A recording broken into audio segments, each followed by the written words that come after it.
Bismillahirrahmanirrahim. Assalamualaikum warahmatullahi wabarakatuh. Innal hamdalillah nahmaduhu wa nasta'inuhu wa nastaghfiruh wa na'udzu billahi min shururi anfusina wa min sayyiati a'malina. May yahdihillahu fala mudhillalah wa may yudlil fala hadiyalah.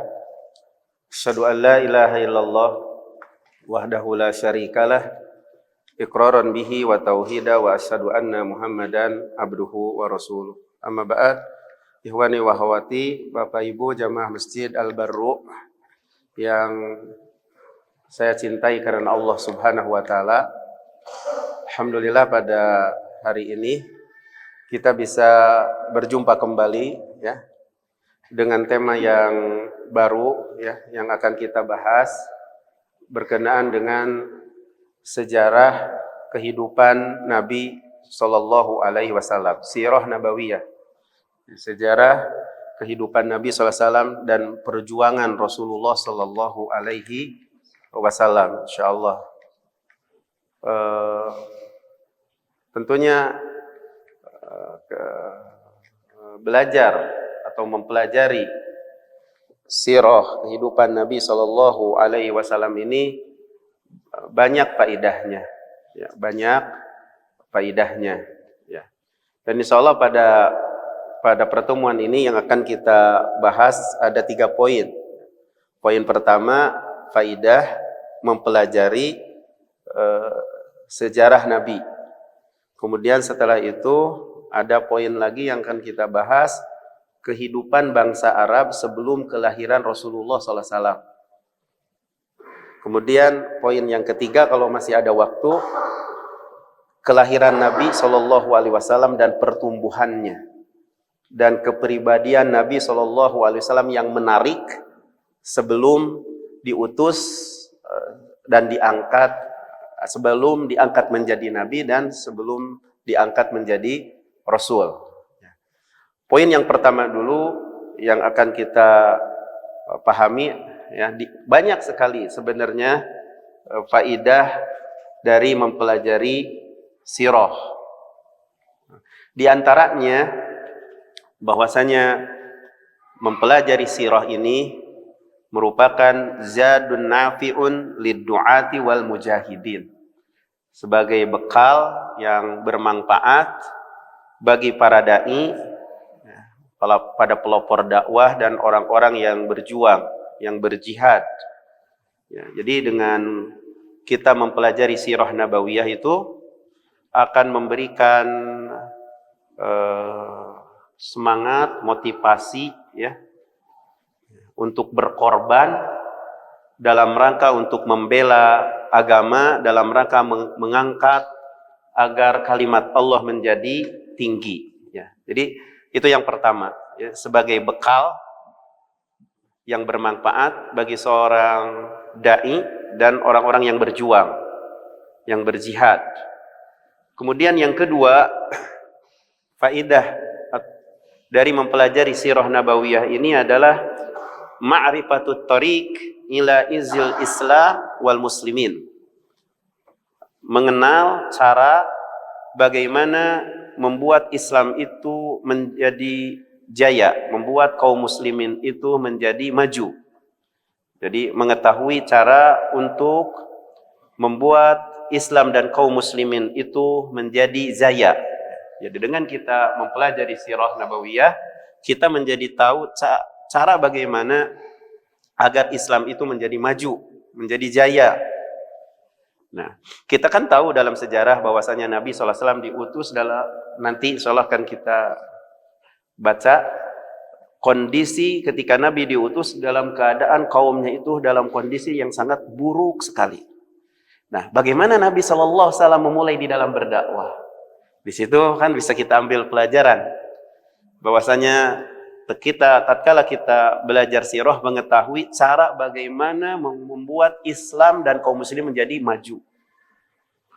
Itu. Kemudian yang ketiga, faidah yang bisa atau pelajaran atau faidah mempelajari sirah Bahwasanya mempelajari sirah nabawiyah ini merupakan kesenangan ruhani atau makanan hati orang-orang yang bersih.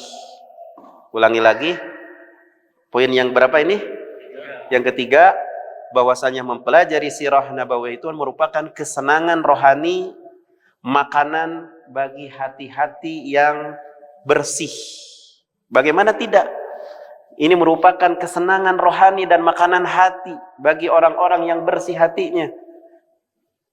Karena orang-orang durhaka, orang-orang yang berbuat maksiat, mereka itu bersenang-senangnya dengan apa? Film. Betul gak? Film-film Korea lah, ya, atau apalah yang hal-hal yang berbau kemungkaran dan kemaksiatan. Sedangkan bagi orang yang memiliki hati yang bersih, nah ini makanannya itu adalah mempelajari sirah nabawiyah. Setiap jiwa itu sesuai dengan apa yang diinginkannya. Wa kullu muyassarin lima khuliqalah. Segala sesuatu itu akan dimudahkan sesuai dengan apa yang diciptakan karenanya. Bagi orang yang bersih hatinya akan senang, itu merupakan kesenangan rohani dengan mempelajari sirah nabawiyah. Tapi bagi yang jiwa yang lain bukan itu kesenangannya. Iya. Kemudian yang keempat, mempelajari sirah nabawiyah, faidahnya itu mengenal kedudukan dan kemuliaan Nabi kita Muhammad sallallahu alaihi wasallam. Bagaimana Allah subhanahu wa ta'ala menjaga Nabi Muhammad dari manusia, dari gangguan manusia. Bagaimana malaikat turun berperang bersama Nabi Muhammad sallallahu alaihi wasallam pada perang Badar, pada perang Ahzab, pada perang Hunain. Ini menunjukkan kemuliaan Nabi Muhammad SAW, di mana malaikat turun berperang bersama Rasulullah SAW.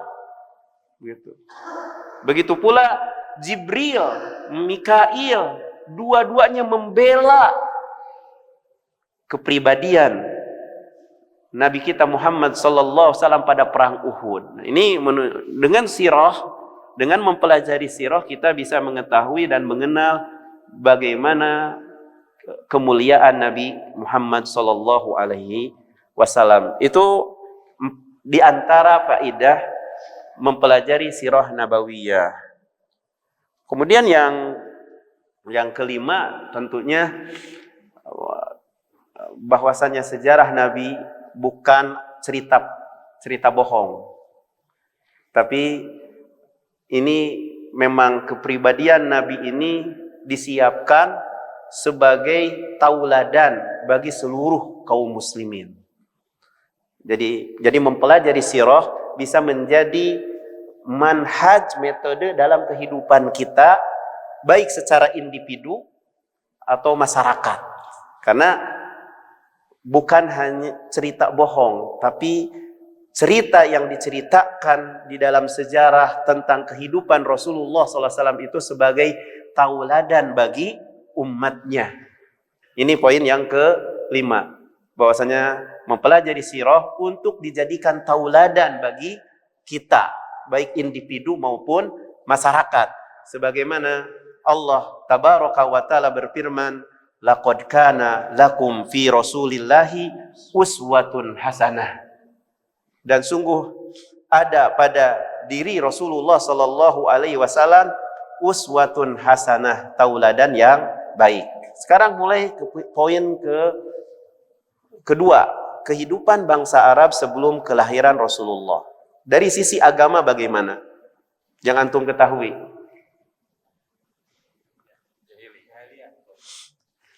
Pada awalnya, ya, mayoritas bangsa Arab itu mengikuti agama siapa? Mengikuti agama Nabi Ibrahim alaihi salam. Apa agama Nabi Ibrahim? Tauhid, yaitu untuk beribadah hanya kepada Allah.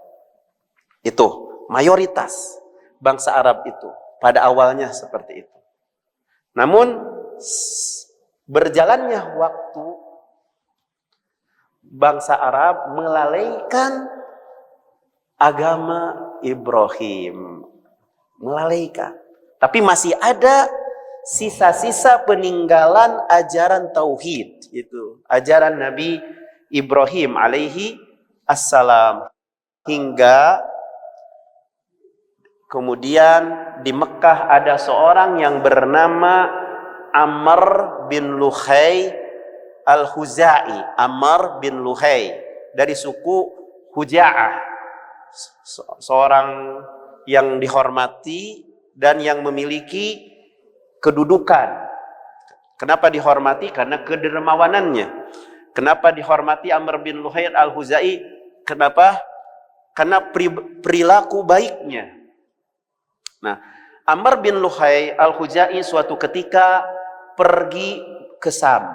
Dan ketika ke Sam, Amr bin Luhai al-Khuzai melihat masyarakat Sam. Sam itu sekarang, kalau sekarang itu Palestina, Lebanon, Yordan, ya, Sam. Nah, pada waktu itu Amr bin Luhai al-Khuzai melihat masyarakatnya itu menyembah berhala. Menyembah berhala sebagai bentuk ibadah. Nah, Amr bin Luhai al-Khuzai menyimpulkan bahwasanya menyembah berhala itu adalah baik. Maka ketika itu Amr bin Luhai al-Khuzai ketika kembali ke Mekah membawa berhala yang bernama apa? Hubal. Yang bernama Hubal dibawa sama Amr bin Luhai al-Khuzai ke Mekah dan diletakkan di dalam Ka'bah. Lalu Amr bin Luhai al-Khuzai mengajak penduduk Mekah untuk menyembah berhala seperti yang disembah oleh penduduk Syam. Karena Amr bin Luhai itu adalah orang yang terhormat, gitu kan? Ya, orang yang terhormat memiliki kedudukan, akhirnya ikut juga penduduk Mekah juga. Jadilah berhala itu merupakan keyakinan tersendiri penduduk Mekah, itu menyembah berhala, sehingga menyebarlah ke semua wilayah, ya, di Jazirah Arab. Bahkan di Ka'bah itu sendiri ada ratusan berhala yang disembah. Berarti ini bangsa Arab ketika sebelum diutusnya Nabi. Kondisinya bagaimana? Agamanya tersebar berbagai macam bentuk praktik kesyirikan, kebid'ahan, khurafat, begitu kondisi keagamaan di bangsa Arab sebelum diutusnya Nabi kita Muhammad sallallahu alaihi wasallam. Kemudian kalau kehidupan sosialnya bagaimana? Kehidupan sosial di masyarakat Arab itu bersuku-suku. Ya, bersuku-suku. Adanya kesenjangan sosial, pemandangan yang sangat nyata gitu, antara kaum bangsawan dengan segala kemewahannya dan budak dengan segala kehinaan dan kemiskinan dan kekurangannya, begitu. Kemudian antara suku, antara kabilah penuh persaingan. Sedikit masalah bertikai karena fanatik suku, fanatik kabilah. Jadi fanatik kabilah, kesukuannya sangat tinggi sekali dari sisi sosial di masyarakat Arab. Sehingga antara satu suku, ketika ada satu suku berantem dengan suku yang lain akan dibela. Tidak peduli apakah yang dibelanya itu benar atau salah. Begitu. Jadi kondisi sosialnya seperti itu, sangat terpuruk, ya. Kalau kepada perlakuan wanita sangat dolim. Nah, coba begitu dolim sekali. Bebas berpoligami tanpa batas. Tuh, kepada wanita. Bisa menikahi wanita bersaudara sekaligus. Mencerai bebas tanpa batas.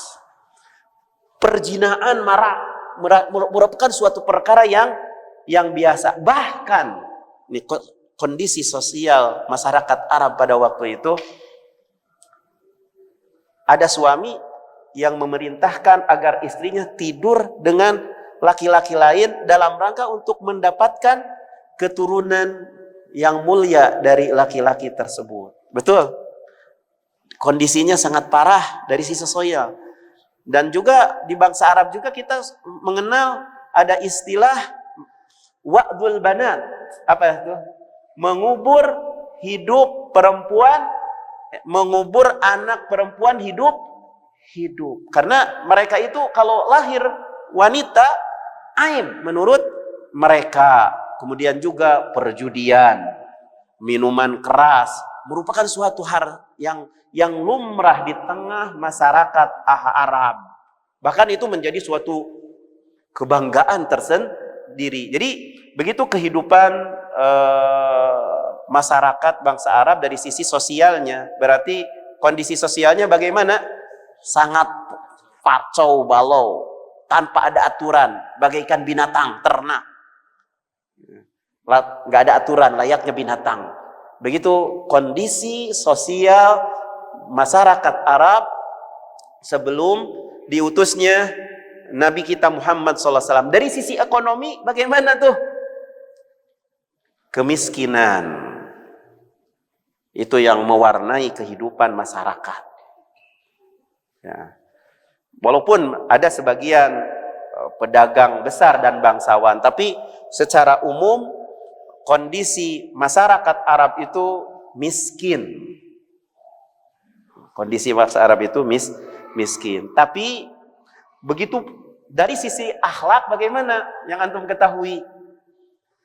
Walaupun dalam kondisi agama sumber atau praktek-praktek kesirikan, hurafat tahayul, sosial parah, ekonomi miskin. Walaupun dalam keadaan demikian, tapi akhlak terpuji masih tersisa di bangsa Arab itu. Jadi terkenal bangsa orang Arab itu memiliki akhlak yang terpuji, walaupun kadang ditampilkan dengan cara yang salah gitu. Tapi mereka memang terkenal memiliki akhlak yang terpuji. Di antaranya adalah kedermawanan, memenuhi janji, pantang dihina, pemberani, suka menolong, dan juga akhlak-akhlak terpuji lainnya. Sekarang setelah kita mengetahui kondisi bangsa Arab sebelum kelahiran Nabi atau sebelum diutus Nabi SAW, mulai sekarang kita akan ambil sisi fase kelahiran dan masa pertumbuhan Rasulullah. Nanti kita ambil petik faidahnya nanti insya Allah di akhir. Ya, sekarang sudah tergambar dulu bangsa Arab bagaimana sebelum diutusnya Nabi. Dari sisi agama bagaimana? Ya. Dari sisi sosial kacau balau, dari sisi ekonomi miskin. Nah, sekarang akan kita jelaskan kelahiran Rasulullah Sallallahu Alaihi Wasallam. Rasulullah Sallallahu Alaihi Wasallam kapan dilahirkan? Rasulullah Sallallahu Alaihi Wasallam dilahirkan pada hari Senin pagi 9 Rabiul Awal tahun Gajah. Sekali lagi, bahwasanya Rasulullah Sallallahu Alaihi Wasallam dilahirkan pada hari Senin di waktu pagi 9 Rabiul Awal tahun Gajah. Beliau Rasulullah Sallallahu Alaihi Wasallam dilahirkan dari suku Quraisy, suku yang paling terhormat dan terpandang di tengah masyarakat Arab. Begitu ya. Beliau berasal dari Bani Hashim, anak suku yang juga paling terhormat di tengah suku Quraisy, kabilah Quraisy. Rasulullah Shallallahu Alaihi Wasallam, ikhwani wa akhwati yang dimuliakan Allah Subhanahu Wa Taala, lahir dalam keadaan yatim. Kenapa yatim? Bapaknya Abdullah telah meninggal ketika ibunya Aminah mengandung Nabi dalam usia 2 bulan. Nah, setelah melahirkan, sang ibu yang bernama Aminah segera membawa Muhammad kecil kepada kakeknya, yaitu Abdul Muttalib. Sang kakek sangat bergembira mendengar berita kelahiran cucunya.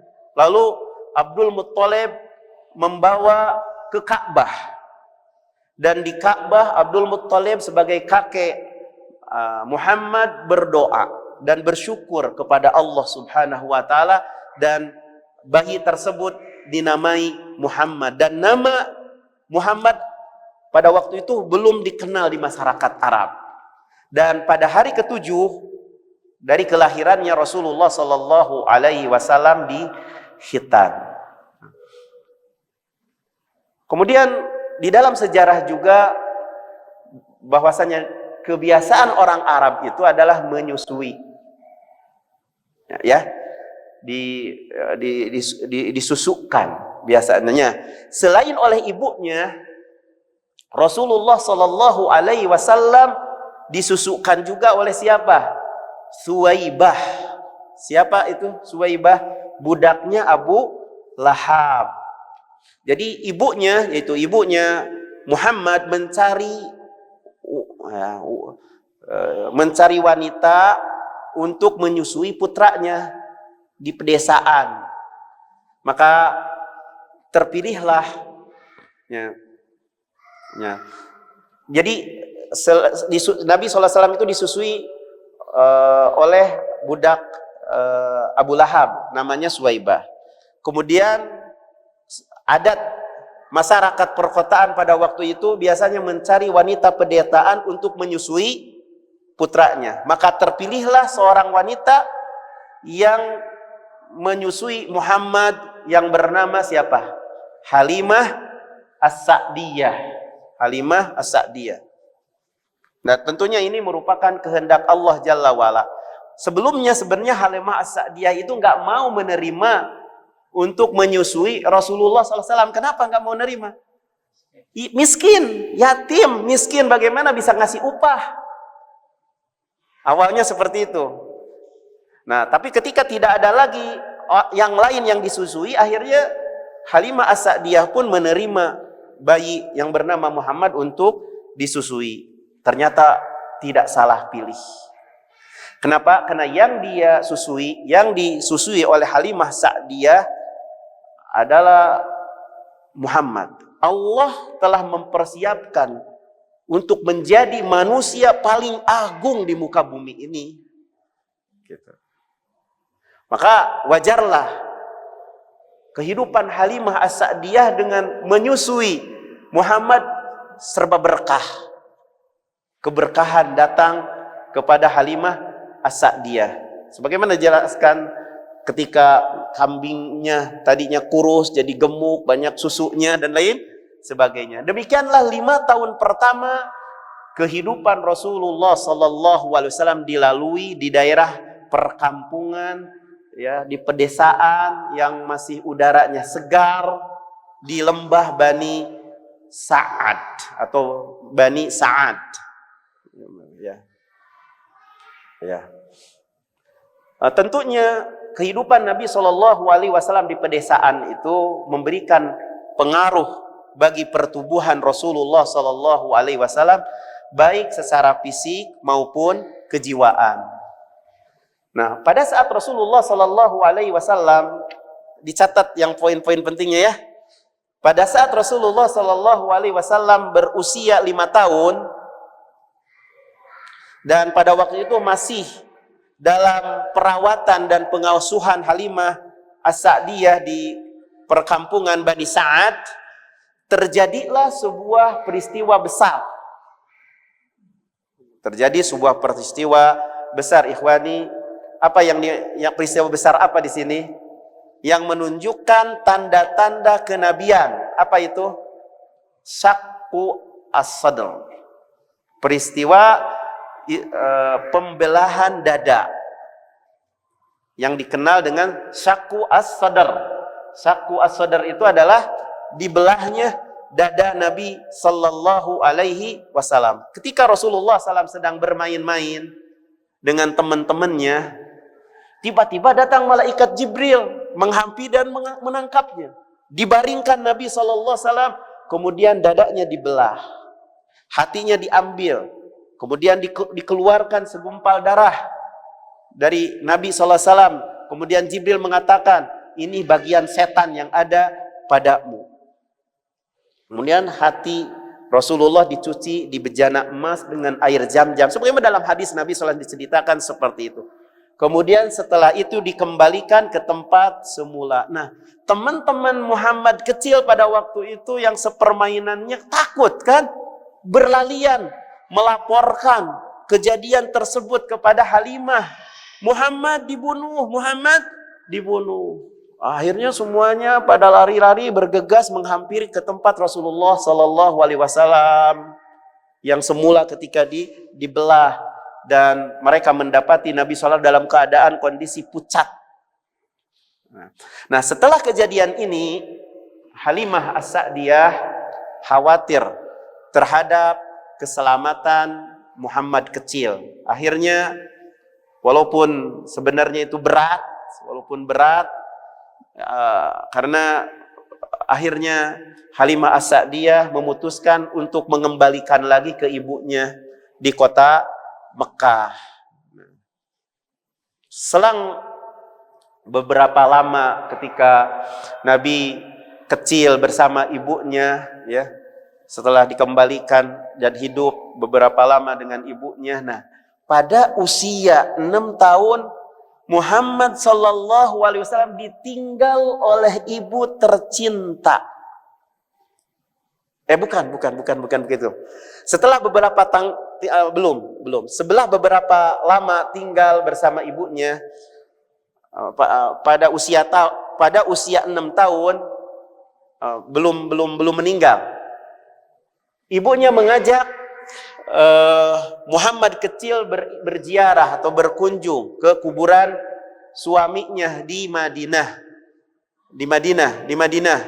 Madinah itu atau nama kota lain Yathrib.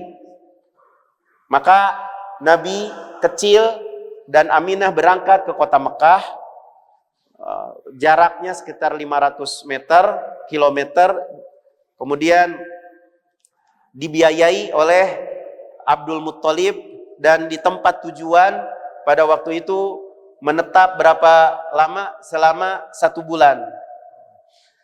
Kemudian setelah 1 bulan di kota Madinah, kembali ke Mekah. Namun di tengah perjalanan ketika kepulangan dari Madinah ke Mekah, di tengah perjalanan ibunya yaitu Aminah menderita sakit dan meninggal. Di tengah perjalanan di perkampungan, namanya adalah apa? Abwa. Jadi Abwa, di tengah perkampungan antara Madinah dan Mekah. Di situ ibunya Nabi Muhammad meninggal, yaitu Abwa itu terletak antara kota Mekah dan Madinah.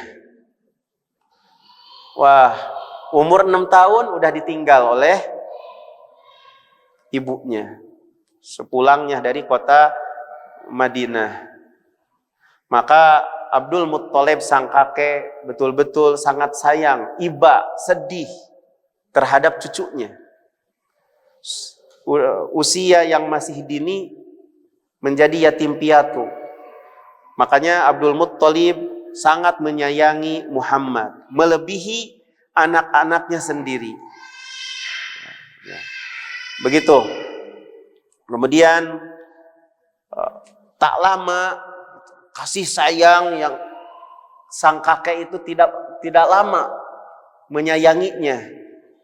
Ya, kan sangat sayang Abdul Muttalib itu, tapi tidak lama dari kasih sayang sang kakek Abdul Muttalib, pada saat Rasulullah SAW berusia 8 tahun, kakeknya meninggal di Mekah. Namun kakeknya Abdul Muttalib berpesan sebelum meninggal itu agar dirawat oleh pamannya yang bernama Abu Thalib. Kemudian Abu Thalib pada umur Nabi Muhammad SAW 8 tahun merawatnya bersama anak-anaknya. Bahkan Muhammad SAW lebih disayangi dan lebih dimuliakan. Dan Abu Thalib selalu membelanya, selalu melindunginya, selalu melaramatnya. Sampai-sampai ketika sudah diangkat menjadi Rasul. Ketika orang-orang kafir mau menyakitinya, menghinanya, maka yang paling pertama membela Nabi kita Muhammad sallallahu alaihi wasallam adalah pamannya Abu Thalib. Kemudian runtutannya tadi bisa menyimpulkan dulu sebelum kita lanjutkan. Intinya ikhwahillah, belajar sirah nabawiyah itu sangat penting, dan di antara 3 landasan utama yang wajib dikenal oleh setiap muslim dan muslimah itu adalah, salah satunya adalah mengenal Nabi Muhammad SAW dari lahir sampai meninggal lagi, harus kita ketahui. Nah, salah satunya, dan ini yang wajib dipahami oleh setiap muslim dan muslimah. Jadi itu, dan insya Allah ini bagian dari pemahaman kita, karena dengan tatkala kita memahami Rasul Muhammad sallallahu alaihi wasallam, insya Allah yang kita sayangi, yang kita cintai, maka kita akan bisa menauladani. Dan bagaimana juga nanti sikap para sahabat kepada Rasulullah sallallahu alaihi wasallam, dan juga bagaimana perjuangan Rasulullah sallallahu alaihi wasallam dalam menegakkan agama Islam. Dan insya Allah ini akan menjadi motivasi sebagaimana tadi sudah dijelaskan dalam muqaddimah, yaitu tentang faidah dari mempelajari sirah nabawiyah. Sebelum kita tutup, jika ada hal yang perlu ditanyakan, ya, tafadhol. Subscribe channel Marhaban TV. Ikuti akun sosial media Marhaban TV, siaran Telegram, grup WhatsApp. Yuk berdakwah bersama kami, dukung operasional dakwah dan sosial kami, raih pahala jariah yang terus mengalir sampai hari kiamat. Jazakumullahu khairan.